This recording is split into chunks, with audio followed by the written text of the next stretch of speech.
Уже солнце давно встало, за окном уж новый день. Бросай быстрее одеяло, пускай уже уходит лень. Поскорее просыпайся, вари кофе, собирайся, новым днем ты вдохновляйся и, конечно, улыбайся. Именно с таких строк мы начинаем наш утренний эфир. Я, Дарья Анкехова, и телеканал «Якутия-24» приветствует всех наших утренних телезрителей. Просыпаемся, улыбаемся и врываемся в новый день в прекрасном настроении вместе. Ну а начнем мы наш эфир сегодня с рассказа о погоде. В центральных районах температура воздуха на 6 часов утра была на отметке плюс 16 градусов. В Заречной группе 14-21 выше 0. В Южных 19-23. В Вилюйской группе 15-26 со знаком плюс. В Нижнеленских 14-21 выше 0. В Западных до плюс 27. В Колымын-Дигирской группе улусов 6-18, в Янских 7-18. На северо-западе до плюс 21. В Якутске температура воздуха на 6 часов утра была на отметке плюс 16 градусов. Атмосферное давление 740 миллиметров ртутного столба. Ветер северо-восточный 3 метра в секунду. Сегодня днем облачно с прояснениями. Ветер восточный 4 метра в секунду. Температура воздуха ожидается до плюс 18 градусов. В народе говорят «утро вечером мудренее». Это означает, что решение сложной проблемы, принятой на свежую голову, часто бывает более правильным и взвешенным. Мы в рубрике «Свежая голова» по вторникам обычно обсуждаем с экспертами в различных областях те или иные проблемные или неоднозначные ситуации. Сегодня мы решили поговорить о частных детских садах. На днях предприниматели и владельцы частных детских садов предупредили о возможном повышении стоимости их услуг. С чем это связано, мы решили узнать у члена Координационного совета по предпринимательству при главе республики, руководителя Республиканской общественной организации «Дети Якутии» Валентины Старцевой. Валентина сегодня с нами на прямой связи. Доброе утро! Доброе утро. Валентина, подскажите, пожалуйста, будут ли действительно увеличивать стоимость услуг в частных садах и с чем это может быть связано? Да, действительно, руководители частных детских садов были вынуждены уведомить своих родителей о переходе на коммерческие тарифы с августа. Но здесь я немножко поясню. Полная стоимость коммерческих услуг составляет у нас от 25 до 35 тысяч рублей, если говорить о сметных расходах, в зависимости от места расположения и площади помещений. Но на сегодня предположительно поднята стоимость лишь на сумму недополученных субсидий, это на 5300 рублей. И цена с августа месяца будет составлять от 13 до 15 тысяч рублей. Связано это с тем, что в 2025 году соглашение с Управлением образования на финансирование субсидированных мест, которые так любят наши родители, и мы к ним привыкли за 10 лет работы, было составлено с нами сроком с января по май. На дальнейший период конкурс не объявлялся, соглашения не продлены. Сейчас у нас уже середина июля, никаких точных ответов с определенными сроками руководители частных садов не имеют. Соответственно, прогнозировать что-то по финансированию невозможно. Мгм. Но, Просто ждать, да. мгм. Ну а какие пути решения вы, как предприниматель и общественный деятель, видите? Как предприниматель я вижу, конечно, один единственный путь – это повышение стоимости. Любой вид деятельности должен быть рентабельным. У нас ответственность перед нашими контрагентами, которыми мы вовремя должны оплатить свои счета. Всем известно, что повышается стоимость на все подряд, на все жизнеобеспечивающие продукты. Продукты питания, ЖКХ, коммуналку, налоги. Соответственно, наши обязательства мы выполнять должны. Как общественник я вижу эту ситуацию, что Министерство образования и Управление образования, если они намерены эту программу продолжать, поскольку это в интересах социальной политики региона, то нужно садиться за круглый стол, вести переговоры и договариваться о дальнейшем взаимодействии с оформлением всех необходимых документов, с определением точных сроков поступления финансирования. А уже предприниматель со своей стороны решит, устроят ли его эти сроки, эти суммы и когда поступят деньги. Ну а на Либо решит данный выйти. момент какая ситуация с родителями? Родители пока находятся в такой ситуации ожидания, либо они согласны на увеличение стоимости услуг? Я не думаю, что кого-то порадует такой скачок стоимости, потому что это практически на 50%. Мы раньше брали 10 тысяч, 7-8. Конечно, родители очень недовольны, особенно семьи, в которых есть 2 и 3 детей. Многие ходят по 2-3 ребенка в частные детские сады. Мы, конечно, идем на льготы, на преференции, но это очень ударит по карману семьям. Ну а сейчас ведутся ли какие-то уже конкретные переговоры, как вы сказали уже там за круглым столом с руководством нашей республики, с Министерством образования, или пока мы все-таки ожидаем? К сожалению, переговоры не ведутся. Конечно, нами были направлены обращения во все структуры. И в Министерство образования, и в Управление образования, и через депутатов мы делали депутатский запрос, обратились к уполномоченному по защите прав предпринимателей. Но точных конкретных ответов у нас на руках нет. Ну, спасибо большое за такую полезную информацию. Мы, конечно, надеемся, что этот вопрос урегулируется, и все-таки наши дети, да, будут посещать детские сады с удовольствием, ну а родители не будут знать таких проблем, как, ну, вот такой резкий скачок стоимости услуг в частных детских садах. Мы надеемся, что с помощью нашего эфира, возможно, руководство нашей республики, да, обратит внимание на эту проблему, и она разрешится. Спасибо большое, Валентина. Хорошего вам рабочего дня. Спасибо вам. С чего начинается утро каждого человека? Ну, у кого-то, наверное, это пробежка, у кого-то контрастный душ. Ну, а я думаю, что большинство из нас, конечно же, начинает его с чашечки кофе. Вот именно на эту тему мы поговорим чуть позже. Ну, а сейчас давайте проснемся и узнаем, какие же новости произошли у нас на территории республики и за ее пределами.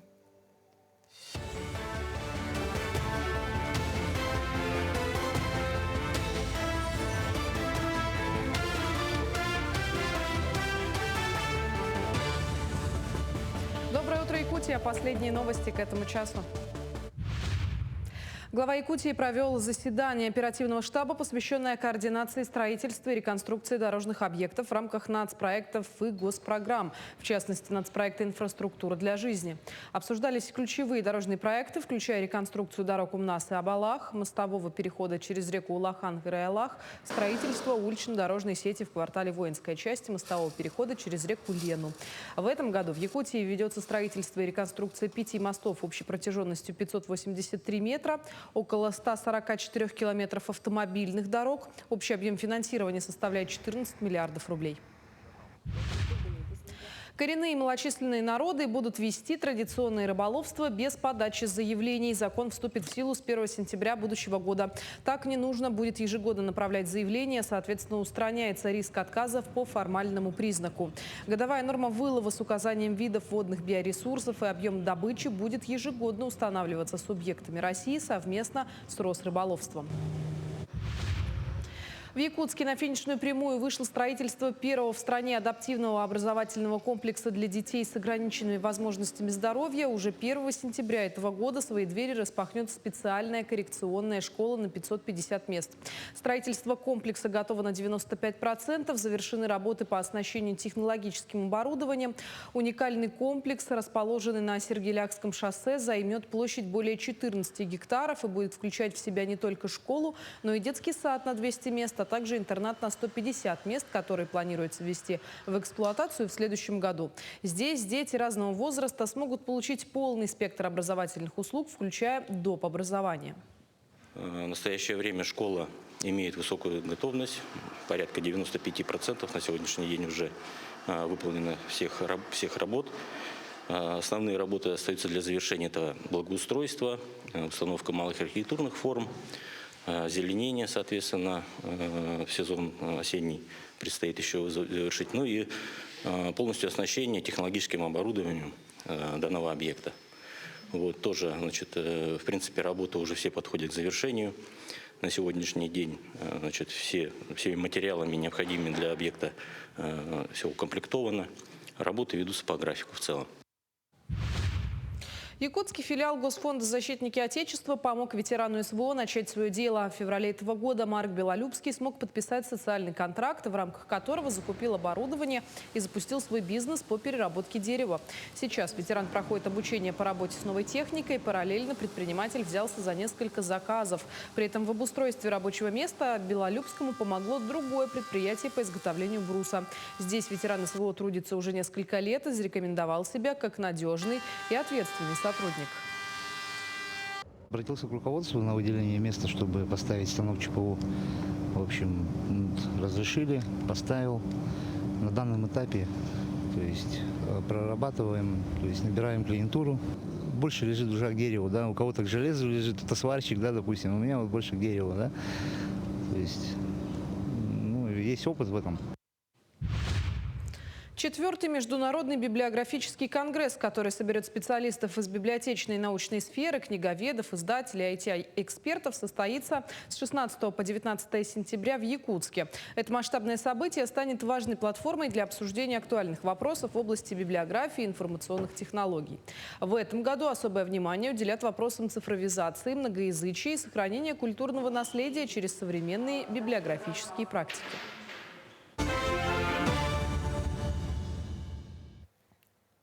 И мы продолжаем «Утро доброе» с телеканалом «Якутия-24» и НВК «Саха». И как я уже сказала до ухода на новостной блок, о том, что сейчас мы поговорим о самом утреннем напитке – это, конечно же, кофе. Во многих культурах существуют особые ритуалы, связанные с приемом гостей и общением за чашечкой кофе. Например, в арабских странах гость считается почетным человеком, пока он держит чашку кофе в руках. Кофейный этикет – это искусство, которое помогает нам наслаждаться вкусом и ароматом напитка, а также создает атмосферу комфорта и гостеприимства. Соблюдение несложных правил позволит вам стать настоящим ценителем кофе и сделает вашу жизнь немного приятнее. В Италии эспрессо пьют только стоя и только в первой половине дня. Да, итальянцы очень удивлены, что россияне пьют кофе в любое время суток. Если вы пригласите итальянца в 4 часа вечера выпить кофе, он, наверное, откажется. А вот в Турции особое внимание уделяет тому, как подают кофе гостям. То есть, если вам принесли красивую кружку, элегантно подали, значит, вот вы долгожданный гость. Если что-то попроще, стоит задуматься. Ну а прямо сейчас давайте сядем и выпьем чашечку кофе. Я вам расскажу, как это сделать красиво и чего делать не стоит. Что может быть утром лучше, чем чашечка горячего кофе? Ну, в общем-то, наверное, много что, но в нашем случае это будет капучино с вот таким красивым рисунком. То есть здесь мы как раз смотрим, что элегантная подача, традиционная для капучино, как его правильно пить. Ни в коем случае не берем кружку вот так. Объем очень большой, держать тяжело, и, в принципе, это не принято. То есть кажется, что чашечку нужно держать на весу, а за блюдечко нет, это не так. За блюдечко мы держим чашку только в том случае, если речь идет о фуршете. Если вы добавляете сахар, его аккуратно пересыпаем и мешаем очень осторожно. Не бойтесь нарушить рисунок. Самое главное, чтобы при этом, конечно, не стучать об чашку. То есть это должно быть тихо, элегантно и очень спокойно. Если для удобства вы знаете, что у вас появляются усики от пены, то есть это капучино, это какой-то еще напиток, где есть пенка, отодвигаем аккуратно с той стороны, где будете пить, кладем ложечку и пьем, тогда у нас не остается усиков.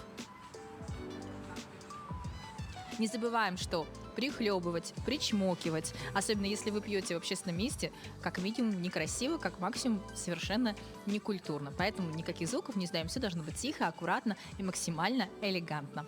Это основные правила. Кофе чаще всего подается горячим, то есть если это без добавления молока, все экспрессо, все должно быть горячим. Если вы подаете его гостям, необходимо уточнять. Также и с сахаром. Как правило, если вы подаете кофе, накрываете на стол, то необходимо поставить лучше кусковой сахар, щипцы и предложить гостям самостоятельно добавить необходимое количество, чтобы сладость кофе соответствовала их привычкам. К некоторым сортам кофе принято добавлять корицу, но это не всегда уместно. Возможно, у человека аллергия. Не забываем, что также самостоятельно корицу не добавляем в напиток, только с разрешения того, кто будет пить. То же самое необходимо сказать и баристе. То есть, если вы знаете, что у вас аллергия на корицу, вам она просто не нравится, то есть упоминаем, что будьте любезны, когда вы будете делать мне кофе, сделать его на определенном молоке и не добавляйте корицу, потому что я ее там не люблю или она мне противопоказана. В общем-то, основные правила этикета кофе такие, но и не забываем, что если вы приглашаете кого-то на кофе, то лучше это делать в первой половине дня. Всем доброго утра и отличного дня!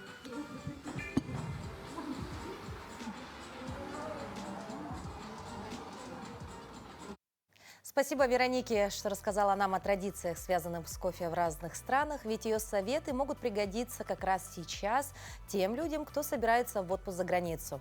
Но не только море и теплые страны. Якутяне активно стали отдыхать у себя на родине.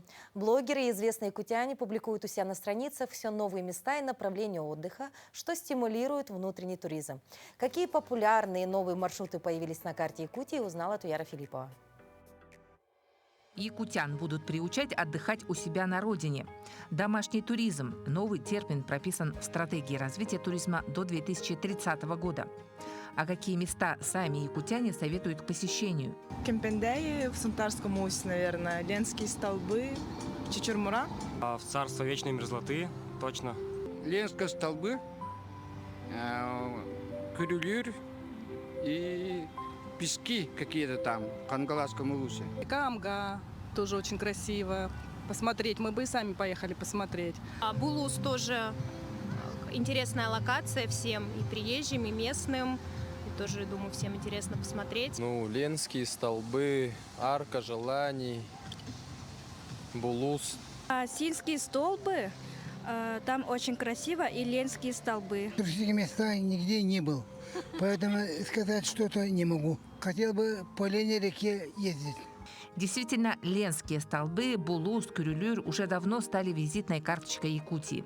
Однако в республике еще много мест, ничем не уступающих по уникальности уже широко известным туристским объектам.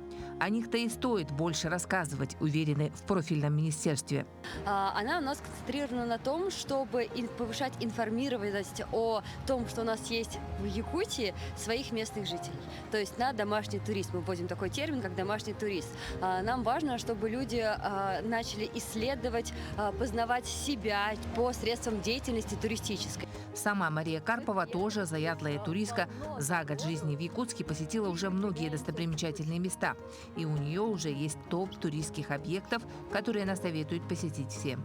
Я сейчас исследую все своим методом проб и ошибок. Ходила в Покровск по тропе, хочу ее теперь развить. Мы сейчас с Здравией общаемся на эту тему. Также съездила в Кангаласы, в музей сотенцы дружбы. Если вы там не были, обязательно съездите. И наверху еще есть над этим музеем дружбы холм, где красивый вид открывается, но там могилы шаманов. Если честно, мне было там комфортно, с одной стороны, с другой стороны, чувствуешь уважение, это страшновато, да, но виды шикарные, я прям советую. Советую как раз через эту деятельность себя познавать. Представляете, на велосипеде проехать, пешком пройти, да ты себя таким сильным просто чувствуешь монстром, и надеюсь, что, это как бы поднимает и самооценку, и поднимает уровень счастья. А мы же тут для чего? Для того, чтобы поднимать уровень счастья. Сами якутяне активно внедряются в турбизнес и предлагают все новые уникальные виды отдыха. К примеру, появился экзотический пока для Якутии апидомик – домик для сна на ульях. Хозяева турбазы утверждают, что час сна в таком домике равен 8-часовому отдыху и отлично укрепляет иммунитет. Многое лето, многое лето.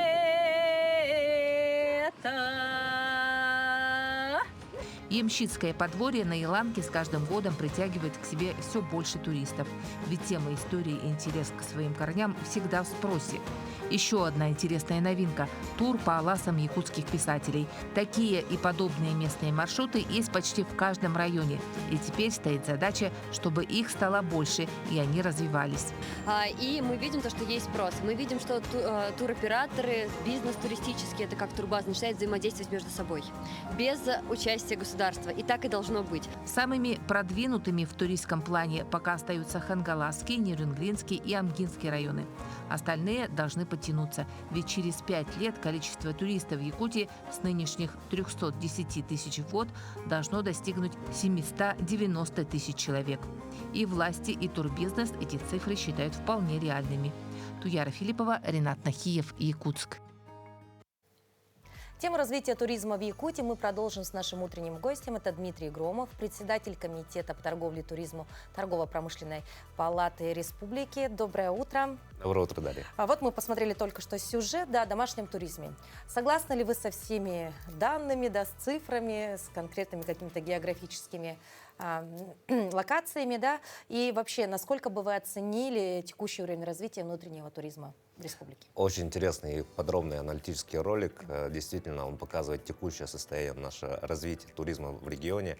И действительно, те объекты, которые были показаны на экране, они являются одними из самых популярных. Но есть очень много интересных моментов, которые сейчас, последние 2-3 года, уже начинают развиваться. Это сезонные объекты, сезонные точки притяжения, которые также привлекают очень большое количество людей. Якутяне уже знают, когда, в какое время, куда ездить. Например, сплавы по Кенкеме, они возможны только в весеннее время. Те же самые водопады у Иланки или Булгунях-Таха, они также притягивают время на короткое время, буквально на 3-5 дней. А также цветение, например, краснокнижной якутской орхидеи, венерного башмачка, также сезонно. Это тоже является одним из объектов притяжения. То есть в этом случае главное успеть, потому что сроки ограничены, да, но это тоже такой очень достаточно популярный вид отдыха, да, у гостей и жителей нашей республики. Ну а в чем, на ваш взгляд, уникальный туристический потенциал республики, да, который пока, возможно, полностью не раскрыт? Прежде всего, в нашем сознании у якутян понятие туризм это какое-то чуждое. Это когда мы куда-то должны уезжать на моря, на самолете, чуть подальше от дома. На самом деле, самый недооцененный потенциал туризма в Якутии это то, что мы сами, якутяне, не верим в себя. Главный турист Якутии это прежде всего сам якутянин. Так же, как вот только что в сюжете говорили, понятие домашний туризм, ну, это как-то некорректно звучит. Мы, якутяне, являемся самыми главными туристами у себя на родине. Когда каждый якутянин начнет путешествие по собственному региону, соответственно, каждый якутянин станет адептом туризма, и гостей, которые к нам приезжают с туризмом или без, всегда с каждым годом больше. И, соответственно, чем больше у нас гостей будет, чем больше мы будем сами рассказывать о Якутии, тем быстрее туризм будет развиваться. Ну да, вот в сюжете Дмитрий, мужчина, да, уже такой в годах, сказал, что он нигде не был в Якутии, да. Вот как вы думаете, с чем это все-таки связано и какие главные инфраструктурные проблемы мешают развитию туризма? Информационная в основном. Информационная, консультационная и навигационная. То есть, если даже люди слышали и видели, что такое Ленские столбы по картинкам по телевизору, то они не знают, как туда добраться. Некоторые думают, что по Вилюйскому тракту надо ехать, или некоторые думают, что на машине можно доехать. Вот информационная работа, навигационная работа, она должна вестись. И, соответственно, тут ряд инициатив было как со стороны регионального министерства, так и со стороны туроператоров, указывать на дорожных знаках не только расстояние до определенных населенных пунктов, а непосредственно до таких, например, до Ленских столбов осталось столько-то километров. Вы на правильном пути. Через пару поворотов будет туда доехать. Да, то есть как вариант, возможно, эти указатели как-то людей замотивируют, да, передвигаться по республике. Ну а вообще как решается вопрос отдаленных локаций, такие, допустим, как Аймикон, да? Ну многие мечтают, да, побывать, или горы Кигилях, да? Ну как туда добраться? Одни указатели здесь не помогут. Само собой. Здесь палка о двух концах. Всегда в туризме есть 5 основных, если весь мир стоит якобы на 3 китах, то туристическая отрасль состоит из 5 основных постулатов. Человек принимает решение о туризме, если он имеет ответы на все 5 этих вопросов. Это первое. Где ночевать, то есть где размещаться, что есть, объекты питания, что делать, какие-то активности, что смотреть, само собой, Ленские столбы, например, это и видовая история, и что с собой привезти. Вот эти 5 компонентов и есть фактор успеха развития туризма в любом регионе. То есть, в принципе, если мы начинаем с себя, мы также должны для себя, любимых, ответить на эти 5 вопросов. Если мы знаем на них ответы, то можно действовать. Смело идут. И никакие преграды, никакие расстояния уже не мешают человеку. Ну а какие новые туристические продукты появились в Якутии, да, за последнее время, которые в будущем также, возможно, имеют некую перспективу? 2 здесь компонента. Первое – это сезонность. Благодаря доступности, транспортной доступности открываются новые вот такие сезонные объекты, которые я ранее уже замечал, например, водопады весенние или же сплавы по горным рекам. А также сейчас появляется много интересных таких оборудований, то есть технологии не стоят на месте. Например, сабборды стали очень популярны, и, соответственно, новый вид туризма, как катание на саббордах на горных реках или на других реках, это уже начинает появляться. Появляются очень хорошие, удобные палатки, благодаря которым возраст туристов уже расширяется. С маленькими детьми можно уже гулять, и пожилых людей тоже можно с собой. Очень удобно, без дополнительных затрат взять с собой. И, соответственно, появляются вот такие интересные объекты. И, само собой, одним из ключевых изменений, например, в области туризма стало зимние ленские столбы. Появилась подсветка ленских столбов, и те даже, которые постоянно летом бывали на ленских столбах, удивились. И 4 часа пути с ледовым городком, этот путь стоит того, чтобы поехать. Вот я тоже была удивлена, приятно тому, когда впервые поехала на зимние Ленские столбы. Я подумала, а почему раньше-то не ездили? Ну вот что было сложного в этом, да? И действительно, потратить 3-4 часа на дорогу, но увидеть эту красоту воочию в зимний период, это совершенно другая история, нежели в летний период, да? Ну а вообще, если говорить все-таки о гостях, да? Кто основной гость Якутии сегодня, да? И как изменились туристы, да? И их запросы, те, кто приезжает к нам в республику? Если до пандемийный период рассматривать, в основном приезжали немецкоговорящие страны, гости оттуда. А сейчас, после политических изменений, геополитических изменений, в основном это россияне сами. Центральная часть России, Сибирь активно, и Дальний Восток также активно начал путешествовать по своему же домашнему Дальнему Востоку. В этом году мы наблюдаем очень много туристов, как с Камчатки, с Магадана, с Приморья.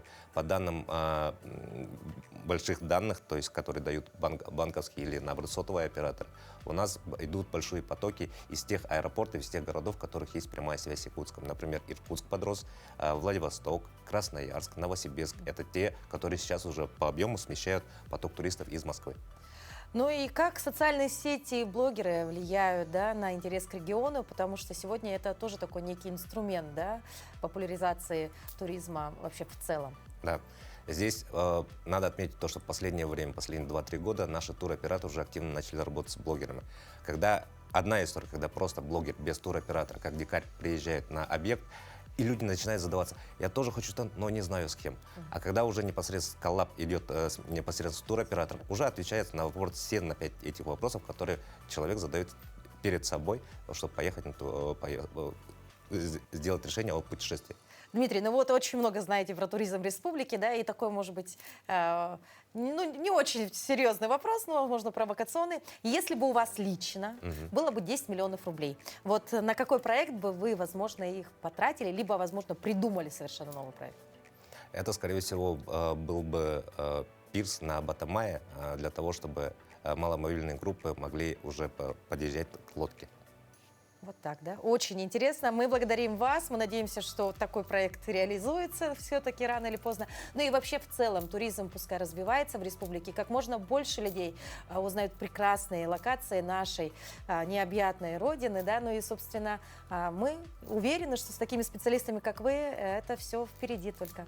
Спасибо большое вам. Желаем хорошего вам рабочего дня.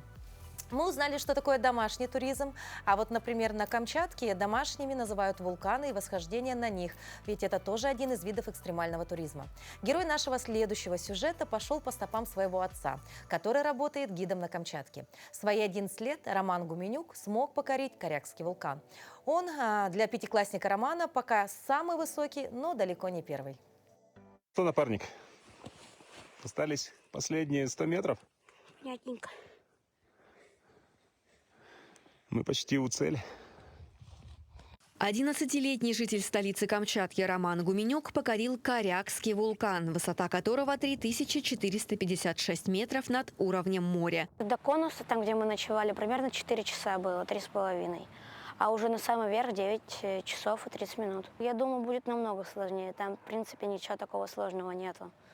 Но там все равно нужно быть хорошо подготовленным. Это уже надо подниматься уже на какие-нибудь вулканы, которые, точно выше Горелого какого-нибудь, чтобы так к большой высоте привыкать потихоньку.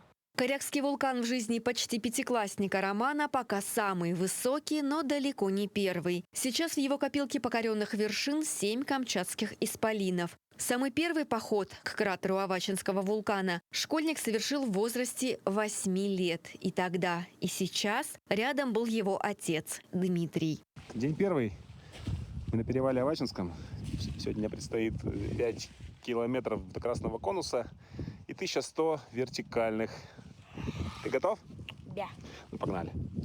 Кстати, сам Дмитрий свое первое восхождение на Вилючинский вулкан совершил в возрасте 28 лет, а сейчас он работает гидом. Поэтому совместную с сыном экспедицию на самый высокий вулкан юга Камчатки продумывал тщательно. Мы были с ним до этого на Вилючинском. Мы спускались на лыжах с вершины Вилючинского, Горелого, Мы поднимались на Козельский, на плоский Толбачик, на Мутновский. И, соответственно, постепенно подходили к более сложным вершинам.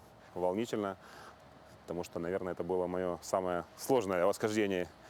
С 19, которые были, это самое сложное и запоминающееся. По словам Дмитрия, сложнее всего было рассчитать время и силы, поэтому в первый день путешествия они поставили палаточный лагерь на высоте около 2000 метров над уровнем моря и после отдыха в 5 утра продолжили подъем на домашний вулкан. На удивление, мы шли вполне комфортным темпом. По времени мы не отставали от среднестатистических туристических групп. Спустя 9,5 часов мы оказались на вершине, где провели около часа с прекрасными видами. Погода нас радовала, хоть был небольшой ветер, но тем не менее все открылось. Залог успеха восхождений на такие сложные вершины, как Корякская сопка, хорошая физическая форма и базовая спортивная подготовка. Роман, кстати, увлекается горными лыжами и футболом. Не менее важны навыки владения специальным снаряжением. Вот это усы самостраховочной системы, а это уже сама страховочная система. Ты ее одеваешь, и можно, допустим, ледоруб к себе привязать, чтобы он не улетел, не потерялся. Вот она вот такая. Одевается на пояс, да? Ну да, на пояс. Сюда ноги просовываешь, вот так вот на пояс одевается. Еще у меня тут лежат кошки. Тяжеленькие довольно. Можете вот потрогать. О, да, тяжело. Вот эта штука раздвигается, и они на ноги одеваются, и вот этой веревочкой так нога привязывается, чтобы она не улетела, и вот это и закрепляется уже до конца. Кстати, рюкзак юного восходителя во время похода весил около 10 килограммов, а рюкзак Дмитрия раза в 3 больше. Надо было еду взять довольно много. Какие-нибудь там макароны на всякий случай, сладости, потому что когда ты поднимаешь наверх, может подняться, снизится давление, и надо чем-нибудь сладкое съесть. Напомним, Корякская сопка – действующий стратовулкан, который находится в 35 километрах от столицы Камчатки. Входит в список самых опасных вулканов мира. А вот в Пермском крае стала популярна необычная активность, которая притянула туда большое количество туристов. Фестиваль по метанию сухих коровьих лепешек «Веселый коровяк» в Пермском крае собрали в эти дни рекордное количество участников. Порядка 2000 человек. В состязании приняли участие не только россияне, но и итальянцы. Из-за большого числа желающих бросить необычный снаряд состязания длились аж целых 3 часа. Абсолютный рекорд по метанию коровьих лепешек, установленный в прошлом году, устоял. Рубеж в 64 метра покорить не удалось. Лучший в турнире мужчин метнул коровяк на 45 метров, а у женщин на 29 метров. Считается, что лепешку надо брать как можно легче, так как она дальше улетит. Готовить к метанию снаряд не надо, обламывать и придавать ему какую-то форму тоже не надо. Коровяк должен быть ровным и круглым. Кидать его можно как угодно. Из-за головы, со спины, снизу. Побывавшие на фестивале «Веселый коровяк» гости испытали просто бурю эмоций. Кто побывал на нем в первый раз, не пропустит его последующие события. А старожилы продолжат посещать и дальше. Ну а на календаре сегодня 15 июля, и сегодня у каждого из нас есть возможность отпраздновать интересный праздник – День русской лени. В это время самое главное занятие – это просто лежать и ничего не делать. Психологи уверены, что у каждого человека могут наступать моменты, когда делать совершенно ничего не хочется. И стоит себе, кстати говоря, это позволять. Несмотря на то, что человек не выполняет никакой физической работы, однако он трудится интеллектуально, а также в этот момент открываются духовные способности. В такие дни появляется возможность переосмыслить ранее совершенные поступки. Если дать себе возможность полениться хотя бы один день, то могут сами собой прийти решения каких-то непростых ситуаций. Когда ленится тело, начинает свой труд душа.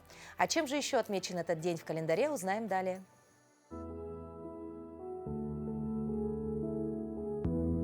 На календаре 15 июля. Сегодня отмечают Всемирный день навыков молодежи. По народному календарю в этот день на Руси чествовали Берегиню, великое славянское божество, почитаемое как мать всех духов и всего богатства земли. Ее нередко представляли в виде белоствольной березы, поэтому девушки ходили в лес поклониться этому дереву и попросить счастья в любви. На Берегиню можно было попытаться приворожить возлюбленного. Для этого нужно было взять маленькую березовую веточку и тайно положить на порог. Как только парень переступал эту веточку, девица немедленно подбирала ее и прятала в сухое место, приговаривая: «Как этот пруд сохнет, так пусть и он от любви ко мне сохнет». Этот день в истории. В 1783 году по реке Сане близ Леона поплыл первый в истории пароход. В 1822 открылась Нижегородская ярмарка, крупнейшая ярмарка в царской России. Ну а в 1975 состоялся первый в истории совместный полет космических кораблей двух стран: советского корабля «Союз-19» и американского «Аполлона». В этот день родились.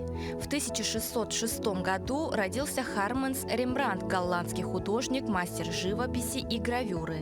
В 1853 Мария Ермолова, русская и советская актриса, народная артистка республики. В 1897 Владимир Крюков, советский военный деятель, генерал-лейтенант, герой Советского Союза. В 1918 Бертрам Брокхаус, канадский физик, нобелевский лауреат. В 1924 Махмуд Эсамбаев, советский артист эстрады и балета, хореограф, народный артист СССР. Ну а в 1945 Юрий Айзеншпис, российский музыкальный продюсер. Именины сегодня отмечают: Арсений.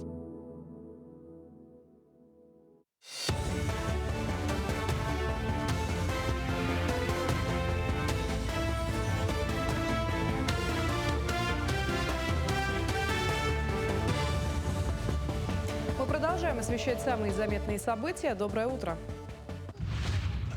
Мониторинг лесов усиливают с помощью 35 новых беспилотников с тепловизорами. Новые беспилотники позволяют эффективно работать в условиях задымленности и труднопроходимой местности. Благодаря тепловизорам они способны точно выявлять кромки действующих лесных пожаров и контролировать подъезды к очагам возгорания. Кроме того, они активно используются при патрулировании лесных массивов и контроле за соблюдением требований арендаторами и иными пользователями лесных участков. Ведущие работодатели и образовательные организации соберутся в одном месте. 16 июля в Якутске состоится молодежный фестиваль «Работай в Якутии». Ведущие работодатели и образовательные организации республики соберутся в одном месте. В рамках фестиваля состоится квест-трип-квартал профессий, погружение в мир профессий с крутыми испытаниями и ценными призами. В диджитале «Битвы за кадры» расскажут о прорывных направлениях экономики Якутии. На воркшопах и мастер-классах участники получат практические навыки. На нетворкинге можно будет встретиться с единомышленниками, профессионалами и найти своего будущего работодателя. Слет молодых специалистов учреждений Минтруда стартовал в Якутске. Обменяться опытом приехали около 40 человек со всей республики. Участников ждет насыщенная программа. Мастер-классы, дискуссии, квесты. Семинары молодым специалистам проведут руководители министерства. Для коллег из отдаленных районов ведущие столичные учреждения социальной сферы покажут процесс своей работы. Итогом трехдневного обучения станет резолюция, которую сформируют участники слета. Когда ты приезжаешь на такие мероприятия, ты всегда это в первую очередь знакомство и общение. Ты знакомишься с ребятами, которые занимаются не только такой работой, как и ты, но и другими. Они работают кто-то с пенсионерами, кто-то в интернатах, в домах престарелых, много где. То есть ты узнаешь другую сторону работы социальной сферы. Я, например, работаю с детством. Как бы у меня было четко детство. А сейчас я понимаю, что все универсальные, все люди собрались совершенно разные, но все одинаковы по духу. Они хотят помогать людям. Правительство страны утвердило дополнительные меры поддержки туроператоров в сфере выездного туризма. Теперь размер взносов снижен с 1 до 0,75% общей цены турпродукта в сфере выездного туризма за 2024 год. Также изменен срок уплаты взносов. Он перенесен с 15 июля и 15 октября на 15 января 2026 года. Высвобождаемые таким образом денежные средства будут направлены, среди прочего, на компенсации туристам, оплатившим поездки в страны, в которых введены ограничения по причине угрозы безопасности.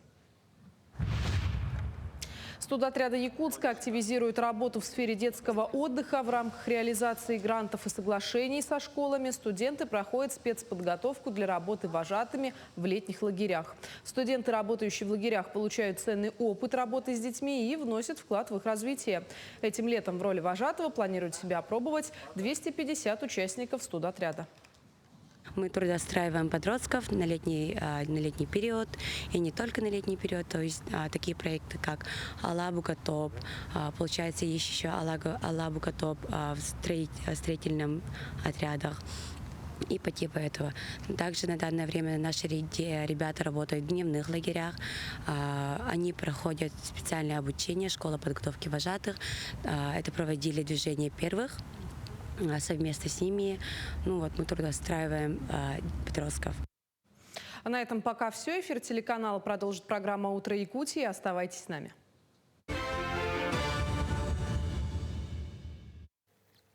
В эти дни в Якутске, в Горном районе, состоится молодежный слет «Центровуз Истоки», где студенты и выпускники, обучающиеся в центральных вузах страны, будут обсуждать свое будущее. Какой вклад они могут внести в развитие родной Якутии, а также будут соревноваться в различных компетенциях. Сегодня с участниками этого слета Сергеем Ивановым, председателем молодежного правительства Якутии, и Анастасией Уаровой, членом сообщества «Якутия-Про», мы обсудим тему «Карьера в Якутии. Уехать или остаться». Доброе утро!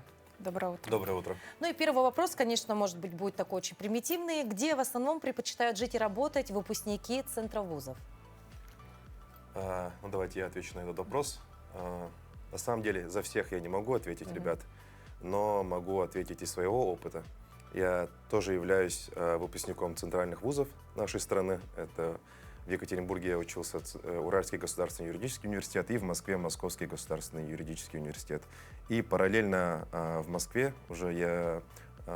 параллельно с обучением я уже начал свою карьеру, так скажем, юридическую, и работал в юридической фирме. Конечно, в центральных городах это особенно в Москве, это хорошая инфраструктура, да, комфортные условия для жизни. В принципе, для трудоустройства там хорошие места. Но параллельно там работая, я работал и как-то чувствовал, что мне немножко чего-то не хватает. Возможно, какой-то, не знаю, высшей цели или что-то в этом роде. И по семейным, так скажем, жизненным обстоятельствам мне нужно было обратно вернуться на родину, в город Якутск, после окончания обучения. И тут я трудоустроился на государственную службу.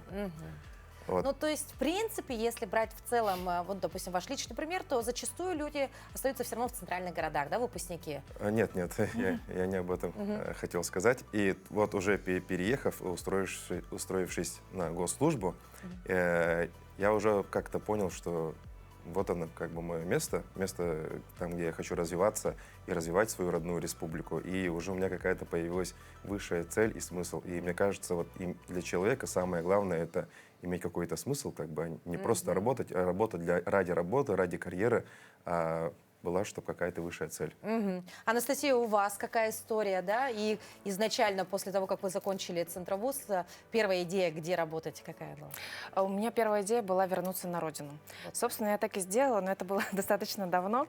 И работу не удалось, к сожалению, найти. Вот сейчас совершенно другая атмосфера в Якутске, работы много, очень много вакансий свободных, но тогда не было такого. И я, к своему сожалению, на тот момент вернулась в Москву и проработала там достаточно долго. Вот. Но в итоге все равно вернулась в город Якутск и продолжаю здесь работать. Здорово, да? Но вот возвращаемся все-таки к нашей основной теме, да, это слет, который будет проходить, да, совсем скоро, центровуз Истоки, да? Какова главная цель этого слета?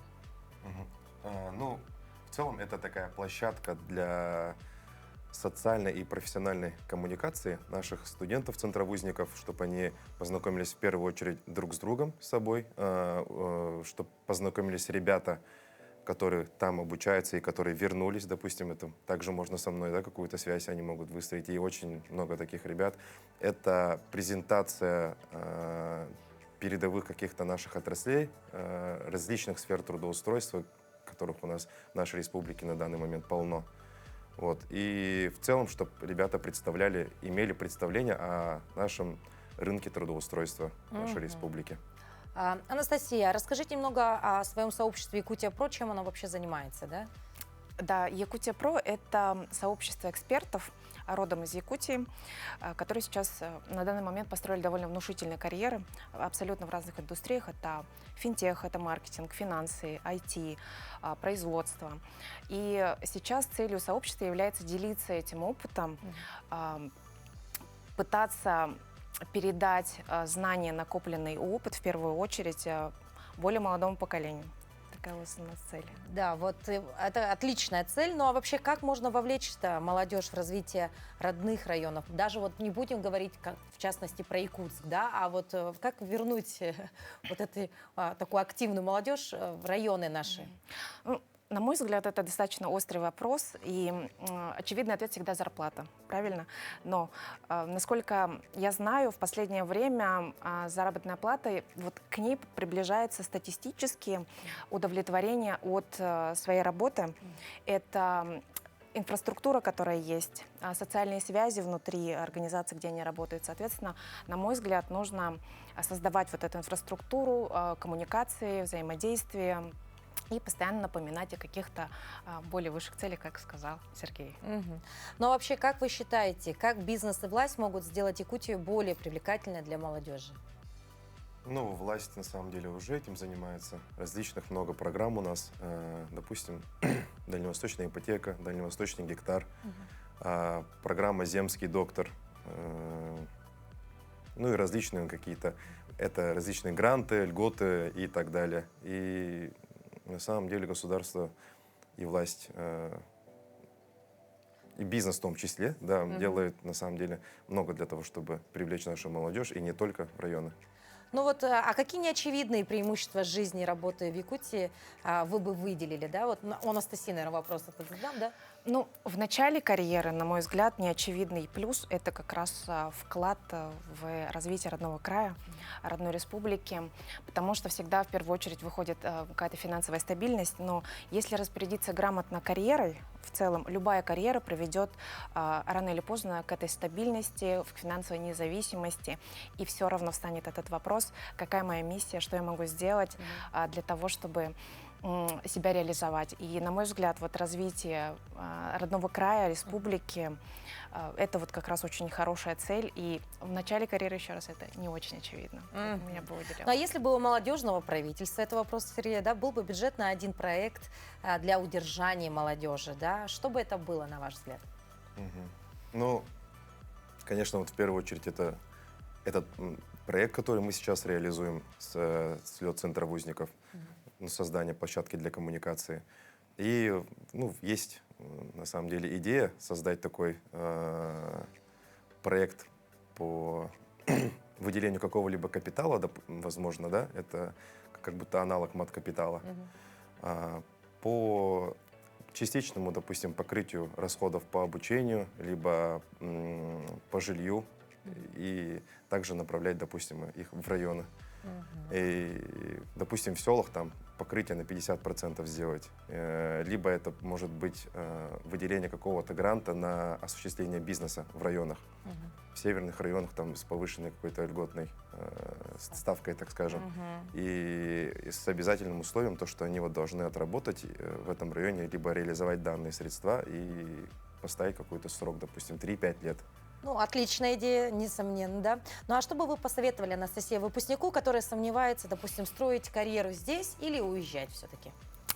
Ну, на самом деле, каждый человек, который встает перед этим вопросом, он в душе знает. Но я бы посоветовала, даже если человек решит уехать, чтобы он вернулся и продолжал развивать республику. Золотые слова. Спасибо большое за то, что посетили наш утренний эфир. Мы желаем вам хорошего настроения и успешного проведения слета. Спасибо. Спасибо вам за приглашение. Ну а пока у студентов каникулы, у взрослых, у многих сейчас отпуска. Хочется не просто отдыхать, но и давать пищу для ума. Что прочитать в эти летние деньки? Традиционная рубрика «Книжная полка». Всем салют, меня зовут Максим. В этот летний погожий денек я решил вам рассказать про книгу Стругацких «Хищные вещи века». Одна из очень летних книг братьев Стругацких, моих любимых писателей. Наверное, наравне с понедельником начинается субботу, где в начале тоже события происходят летом. Здесь же весь основной сюжет завязан на летнем городке курортном. Есть детективный сюжет, есть экшен. Но, конечно, в первую очередь, Стругацкие не были бы Стругацкими, если не рассказывали, не поднимали большую философскую проблему, проблему потребительства. И уже тогда, в 1965 году, нас предупреждали, что человек начнет окружать себя вещами. Главный герой здесь Иван Жилин. Он может быть известен уже по произведениям «Стажеры», да, где Стругацкие показывали его как молодого инженера. Здесь же он агент, разведчик, попадает в эту страну, он называет ее «страна дураков», и пытается понять, почему люди заинтересованы в деградации, почему люди летними прекрасными деньками занимаются саморазрушением.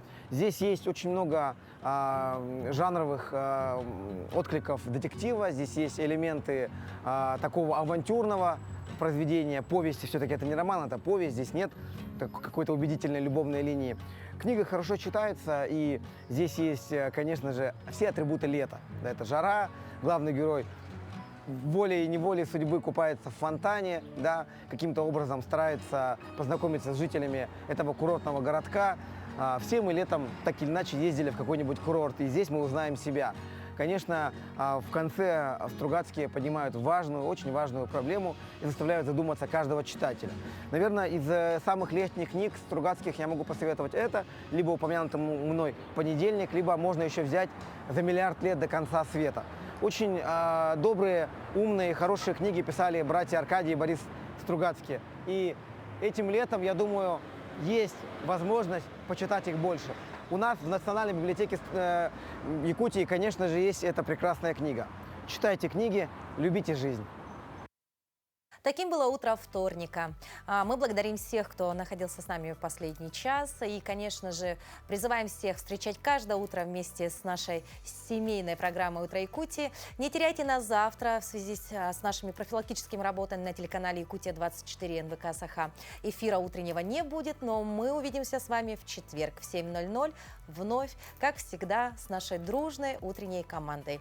Ну а если вдруг вы пропустили что-то или у вас есть вопросы и предложения, смело подписывайтесь на наш телеграм-канал и вступайте в наше большое сообщество. До новых встреч, всего доброго, прекрасного всем утра!